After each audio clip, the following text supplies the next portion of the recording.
बेटा financial management का importance MCQ discuss कर रहा हूँ।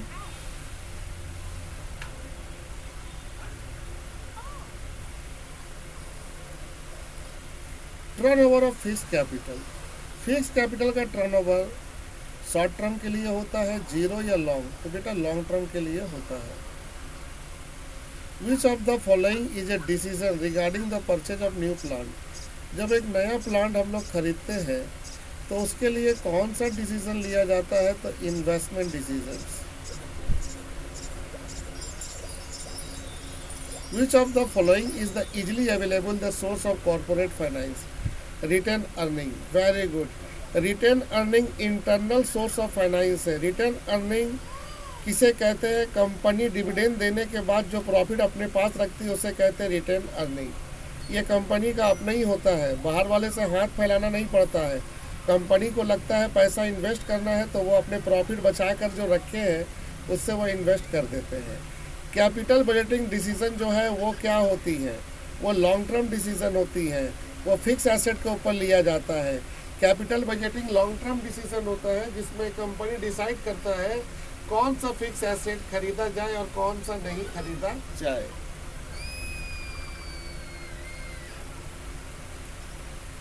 Is consider while selecting the capital structure. Capital structure को बनाते समय क्या ध्यान रखा जाता है, ratio of share debenture, cost of rising of minimum capital, issue of capital, production capacity. नहीं बेटा, minimum rising cost of capital, यानी कि अगर हम फंड कलेक्ट कर रहे हैं तो कैपिटल का जो खर्चा पड़े वो कम पड़े। वर्किंग कैपिटल अगर पॉजिटिव है तो इसका मतलब करंट एसेट ज़्यादा है करंट लायबिलिटी से, यानी कि C A greater than C L. Profit maximisation is narrow concept, right, और wealth maximisation is broad concept. Which of the following is the important determinant of dividend decision. Dividend decision में cash flow को देखा जाता है, company के पास कितना cash है। Financial management ज़्यादातर जोर किस पे देता है, फंड के कलेक्शन पे या फंड के यूज पे, तो भैया दोनों पे ही। Source of finance debenture and loan fund are. भैया debenture and loan and fund are सबसे सस्ता माना जाता है, cheaper.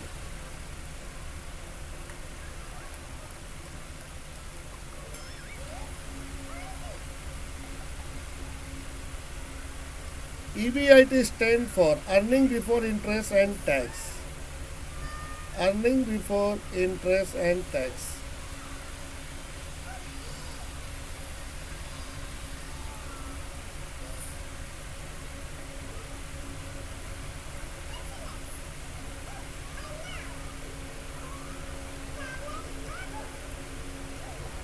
Which of the following use as a working capital. Working capital के तौर पे आएगा हमारा current asset, stock.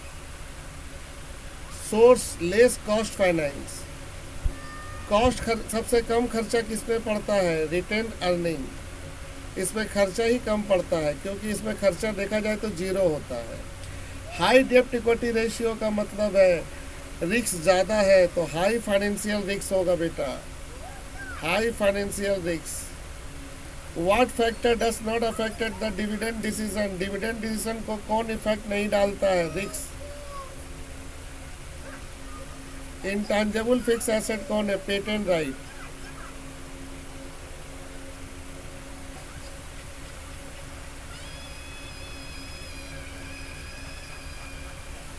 Determine the डेप्ट इक्विटी रेशियो। डेप्ट इक्विटी रेशियो का फार्मूला आपको याद होगा, दो फार्मूला है, टोटल डेप बटा में शेयर होल्डर फंड और एक है लॉन्ग टर्म डेप बटा में शेयर होल्डर फंड। दोनों ही फार्मूला लिख देना।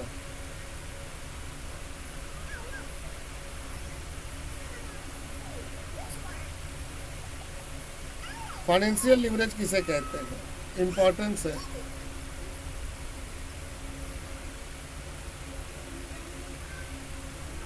फाइनेंशियल लीवरेज का मतलब होता है जहां कंपनी लोन लेता है, जहां कंपनी लोन लेता है और वो लोन लेकर कंपनी प्रॉफिट कमाता है, और प्रॉफिट कमाता है तो शेयर होल्डर को रिटर्न देता है, उसे कहते हैं हम लोग financial leverage. Operating cycle, operating cycle का मतलब होता है बेटा period of time. Operating cycle एक पीरियड ऑफ टाइम है जिसमें वो ये बताता है कि आपका जो खर्चा हुआ है सामान को तैयार करने में, उसे आप बेचकर कैश कितने समय के अंदर रिसीव कर सकते हो। डिविडेंड डिसीजन का मेन डिटर्मिनेंट कौन है? अर्निंग। डिविडेंड दिया जाता है अर्निंग में। फाइनेंशियल प्लानिंग, फाइनेंशियल प्लानिंग एक प्रोसेस होता है जिसमें डिटरमाइन किया जाता है ऑब्जेक्टिव को,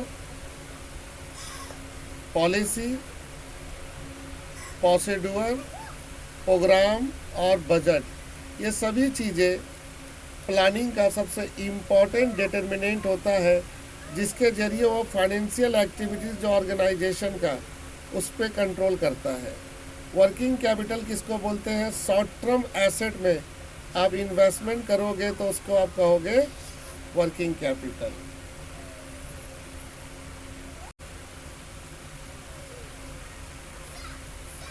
फिक्स कैपिटल कैसे किसे कहोगे? तो आप कहोगे investment in fix asset. Current asset में इन्वेस्टमेंट करोगे तो वर्किंग कैपिटल, फिक्स एसेट में करोगे तो फिक्स कैपिटल। फंडामेंटल ऑब्जेक्टिव क्या है फाइनेंशियल मैनेजमेंट का? वेल्थ मैक्सिमाइजेशन, ज़्यादा से ज़्यादा वेल्थ कमाना। एग्जाम्पल तो फिक्स एसेट का ही तो आप दे ही दोगे। लिक्विड कैपिटल किसको बोलते हैं बेटा? जिसको आसानी से कैश में बदला जा सके, वो है कैश एट बैंक और मार्केटेबल सिक्योरिटीज़। एसेट मिक्स का मतलब होता है जिसमें डिफरेंट टाइप्स ऑफ एसेट हो, यानी कि investment in different types of asset, उसको बोलोगे एसेट मिक्स। करंट लायबिलिटीज़ किसे कहते हैं? करंट लायबिलिटीज़ वो लायबिलिटीज़ होता है जिसका पेमेंट 1 साल के अंदर कर देते हैं। तो बेटा यहाँ तक का सभी क्वेश्चन इंपॉर्टेंस है, इसको देख लीजिए।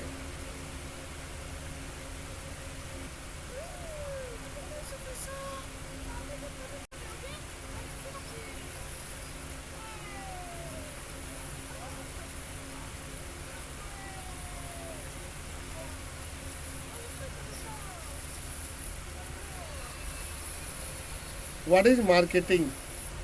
2018 में आया हुआ। मार्केटिंग एक प्रोसेस है जहाँ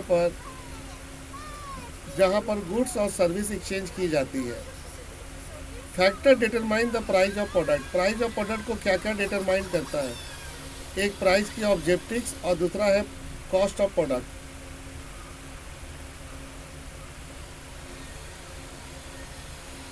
दो मेथड बताइए डायरेक्ट चैनल ऑफ डिस्ट्रीब्यूशन का। एक है टेली मार्केटिंग और एक है डोर टू डोर सेलिंग। ये डायरेक्ट मेथड है, एक फ़ोन के जरिए, और एक है घर घर जाके सामान बेचना। ये डायरेक्ट चैनल ऑफ डिस्ट्रीब्यूशन है। Mention one difference between advertising and salesmanship. Advertising का मतलब होता है इंफॉर्मेशन पब्लिक तक पहुंचाना, वो भी लार्ज, और सेलमैनशिप का मतलब होता है इंफॉर्मेशन पहुंचाना लेकिन लिमिटेड लोगों तक। सही बात है, एडवर्टाइजिंग कराएंगे तो इंडिया के सभी लोग एडवर्टाइजिंग देखते हैं, लेकिन सेलमैनशिप तो घर घर जाते हैं। अगर वो बंगाल का है तो खाली बंगाल के बारे में लोगों को जानकारी देगा, बिहार पंजाब के बारे में थोड़े दे पाएगा बच्चा। पैकेजिंग किसे कहते हैं? आपको क्लास में बता चुके हैं पैकेजिंग, बेटा देख लेना। 4P मार्केटिंग में 4 P से प्रोडक्ट, प्राइस, प्लेस और प्रमोशन। ये चारों नाम आपको याद होगा। 4C, यहाँ 4P है, ये 4C in marketing means be alert. 4P है 4C। 4C में आता है कस्टमर, कॉस्ट, कन्वीनियंस, कम्युनिकेशन। बेटा बहुत तगड़ा चीज़ है, ये कभी भी एग्ज़ाम में दे के आपको मैनिपुलेट कर सकता है। आप लोग जहाँ तक जानते थे 4P, ये मांग रहा है 4C।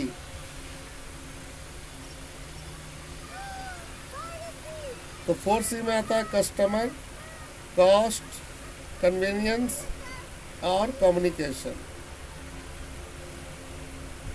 What is marketing in past? Marketing को पास्ट में खाली सेल बोला जाता था, खाली सामान बेचना को मार्केटिंग बोलते थे पास्ट में। लेकिन आज तो बेटा गुड्स और सर्विस को एक्सचेंज करना और कस्टमर की डिमांड को सेटिस्फाई करना।